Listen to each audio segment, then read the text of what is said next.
Namaste and welcome to my channel. In this session, I'm going to tell you a few precautions that you must take in the forthcoming days. As you know, in the cosmos, you have certain events, you have transit of planets, and in this course of the transit, the planets end up landing in signs which are, to some planets, their place of exaltation, and to some planets, their place of debilitation. Now, Mercury is already in debilitation. Venus is exalted. But then, from 6th of March, Venus is going to turn retro. And from 15th of March, Mercury is going to turn retro. Mercury is already in debilitation and it will turn retro on 15th of March. And Venus, which is the planet responsible for comforts, wealth, and all of the pleasures in your life, is turning retro in its exalted sign. Now, already it is in its exalted sign, that means it is in full power. When a planet goes retro, it goes out of control of the sun, which is their boss. Now it will not listen to its boss, it will do as it likes.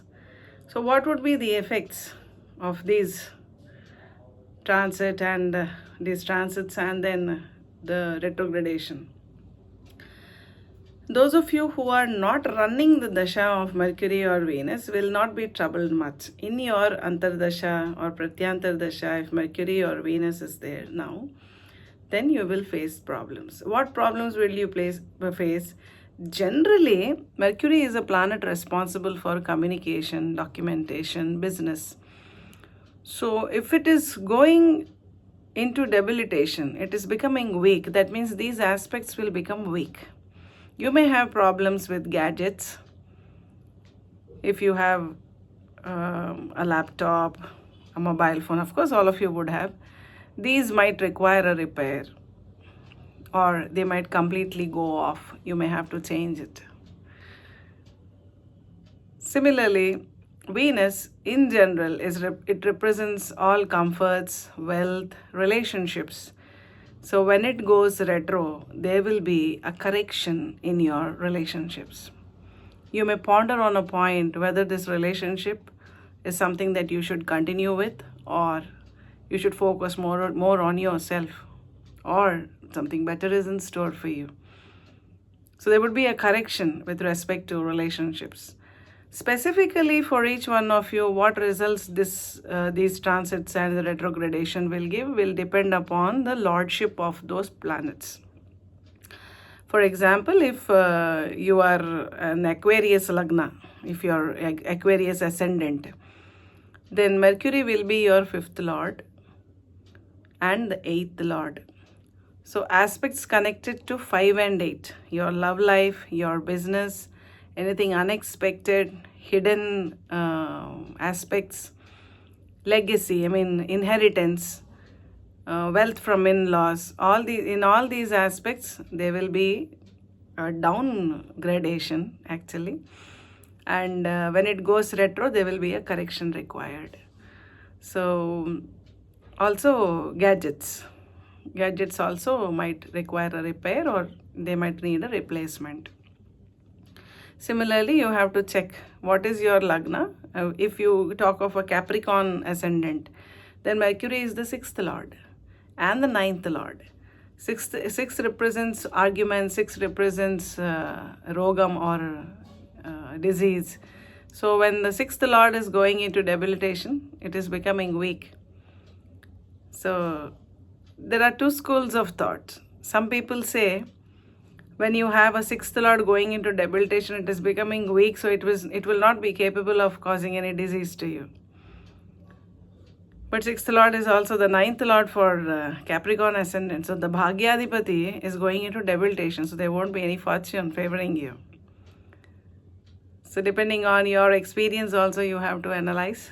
And similarly for Venus, if it is your 4th lord, then it is an exaltation. And when it goes retro, be careful when you acquire some property immovable property or vehicles. Be careful with vehicle driving. Be careful in your relationships also. Venus in general represents relationships. So what should you do to avoid any kind of a problem? Of course, you have to chant the mantra. The Bija mantra for Mercury is Om Brahm Brim Braum Sah Budhaya Namaha. Okay, so you chant the mantra for Mercury and you offer green gram on Wednesday in a temple to a priest in Dhanam. You can also chant the shlokam from Navagraha Stotram for Buddha Graham or Mercury. If you have seen my videos, I have chanted the Panchabhuta Gayatri mantras, Ashtadikpalaka Stotram and Navagraha Stotram. So in that you will find the shlokam for Mercury and Venus also. Venus you can even see in the cosmos now. Every evening you can see and you can look at Venus and then chant Himakundam Ranalabham Daityanam Paramam Gurum Sarvashastra Pravaktaram Bhargavam Pranamamyaham. Chant 108 times. Generally, if you cannot chant 108 times, the number of times you should chant a particular shlokam in the Navagraha Stotram is for how many years you have the Mahadasha of that planet running generally. So for Venus it is 20 years, so you have to chant 20 times. Mercury 17 years, so it is 17 times. And for Venus, cowpea is to be donated. On Friday, you can give any milk sweet to girls below 10 years. And pray goddess Lakshmi.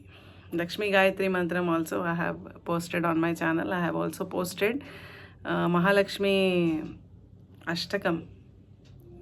So you can chant and reap the benefits out of it. Reduce the magnitude of any problem that you might encounter in these few days.